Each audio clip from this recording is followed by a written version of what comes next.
चुए महुआ राजा चुए मोर जवानी, जैसे चुए महुआ राजा चुए मोर जवानी। रौरा के तनिको फरके ना पड़ेला।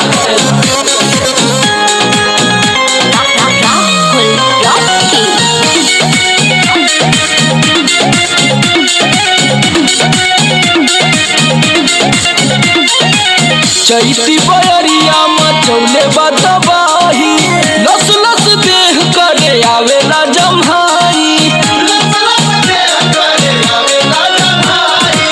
चैती बयरिया मचौले बतबाही, लस लस देह करे आवेला जमाही।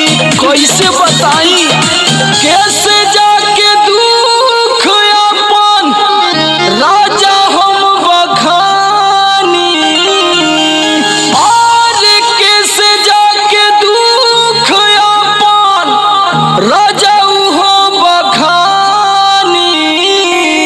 पियऊ हो जैसे चुए महुआ राजा चुए मोर जवानी, जैसे चुए महुआ राजा चुए मोर जवानी।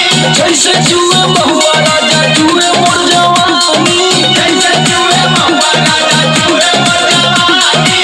चुए मोर जवानी राजा चुए मोर जवानी, राजा चुए मोर जवानी।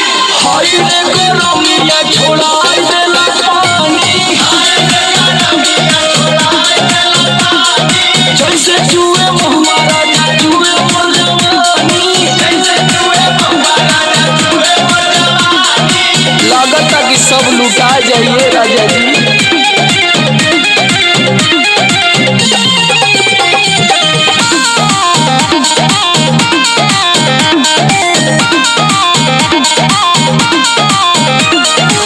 बहरा में राजा करता ड्यूटी, सगरो बिगड़ जाता हमरो नु ब्यूटी। बहरा में राजा करता ड्यूटी, सगरो बिगड़ जाता हमरो नु ब्यूटी।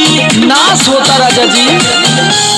और सुनील समार का बताई परेशानी, और सुनील समार का बताई परेशानी। रउआ बुझाते नहीं थे जैसे चुए महुआ राजा चुए मोर जवानी, जैसे चुए महुआ राजा चुए मोर जवानी। जैसे चुए महुआ राजा चुए मोर जवानी, जैसे चुए महुआ राजा चुए मोर जवानी। चुए मोर जवानी राजा चुए मोर जवानी, राजा चुए मोर जवानी। हाय रे गरमिया छोड़ाई देला पानी, हाय रे गरमिया छोड़ाई देला पानी। जैसे चुए महुआ राजा चुए